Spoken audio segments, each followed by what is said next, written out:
Welcome back to the show, everyone. Of course, we hear a lot about greening your life, but how do you actually do it? What are the steps you can take to make the environment that you live in every day, your home, and everything that you do a little bit greener and more sustainable for the earth? Well, we have some great tips for you today with the author of Your Green Family Blueprint, Tracy Lydiatt, is joining us now. How are you, Tracy? I'm great. So start off and tell us about the book and what is it and what it'll help you with. Well, it'll help with the overwhelm. So the green movement is so good at like tons and tons and tons of details, but it's really not great at how do I actually get this into my life. Yeah. So that was my motivation and inspiration, I guess, behind writing it. And it makes people give up too, because there's so much information and we're told to do so many things that you feel like you can't do anything. So then you don't know where to start, so you don't do something. That's right. So you get in this like all or nothing energy, and we totally want to try and avoid that. And so the book is basically like a workbook, actually. So as you work your way through it, you have really practical foundation for getting things in your life, because everybody's different, right? And that's the other point. Well, and it is one of those things that you can do and should do as a family. I mean, if you have kids, they should be involved in this, and you know, it's kind of fun for them to go around the house and really get an idea of where they're living and the things that they're interacting with. Definitely, and I think a lot of kids are learning this at school, and they're coming home and scaring the heck out of their parents. I think kids are, what do I do? Same as computers. Kids have been brought up with this. I think it's the adults that need a little bit more help. Let's start off with some tips. Now, reading labels on simple household items can be a scary and daunting task, but let's talk about detoxing your life a little bit. Sure, and I totally agree with you. You need a PhD sometimes to If you can't pronounce it, don't use it. That's my rule. Yeah, but there's a lot of natural ingredients, right? Orange. Yeah, totally. Actually, I have a little card gift for you. Oh, thank you. These are like the top 10 toxins you want to try and avoid. Oh, you're kidding. Celery. No, I'm looking at the wrong side. Right. I was like, wow. I got top 12 fruits and veggies to buy organic. So what are some of the toxic things that we should avoid? Well, you want to try and avoid parabens. You want to also try and avoid bisphenol A, which is also referred to as BPA. It's been a lot in the news.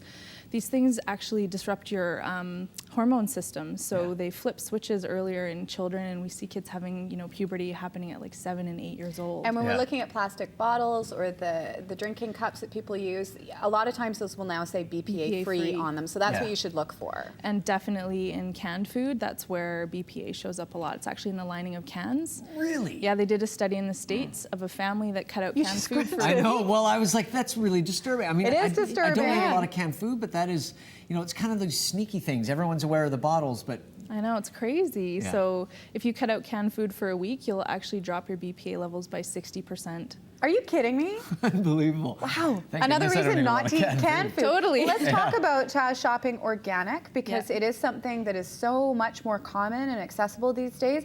But how can you do it right so that you're not breaking the bank and that sort of thing? Oh, that's such a good question, because everyone's like, oh my God, they're so expensive. But I brought some samples in to show you. On the other side of your card are the top 12 fruits and veggies. They're called the Dirty Dozen.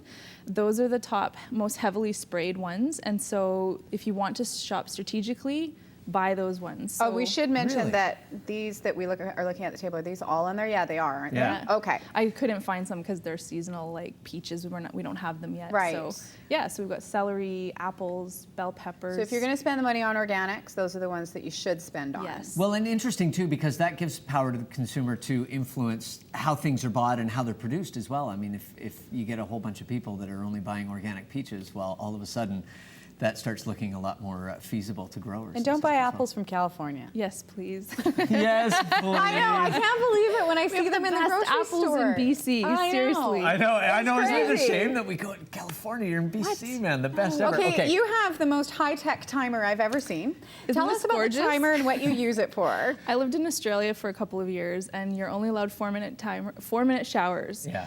So this is the best thing for a game with your family. Just buy one of these. It's a 3-minute egg timer. Buy the ugliest one you can find, stick it in your shower, and then see what happens. You know, I have roommates and they say, how many flips does it take you to have your shower? Like, so now none. we have this like little competition to see like how many times they... And how much does saving water, save the environment, save you money, have a positive effect? Well, heating your water can actually account for 25% of your heating electricity bills at home or gas bills. So, and a regular, not a low flow shower head will use 190 liters in 10 minutes. And you pay for that. So if you install a low flow shower head, that cuts in half by 50%. So it has like a 6-month payback period. Well, and there is a psychology that happens here when we have so much water around that you really forget the scarcity of this as a natural resource and as a freshwater resource as well. It's going to become very important in the global sort of structure. Totally agree, which is why I suggest have a game, right? Mike doesn't shower for the environment. Is he doing the right thing? Yes, it's for the environment. How would Cousin It? I call my hair Cousin It. He doesn't. I couldn't do it in 3 minutes. 2 flips? What do you think? I'm a 2 flipper, so I can do it in 6 minutes. If I shave my head, I'd be all good. I love that. Good for the environment, not good looking. Okay, let's talk about having your own herb gardens and why is that a positive thing for people? Well, it cuts down on the carbon footprint of food, and it's fun to do. Yeah. And I live in a smaller place, so this is my attempt at gardening. And this literally can fit on a windowsill, and you can have fresh herbs in that. That's great. It's awesome. So it makes it really easy. And then if you live in like an apartment with a common garden, or you can have street gardening now. It's so fantastic. Yeah, there's lots of ways to get involved, even if it's just helping out with a neighborhood garden and something else if they don't have any plots available. Yeah, It's a good and way that to way get you out know there. what's going on your food as well. And it's right there, and it's self-satisfying. You can be smug when you it grow also your gives own. you a sense of how humbling gardening can be when you first start as well, because it's a lot more complicated than you let's talk about think. a home energy audit. What is that, and how can you get one?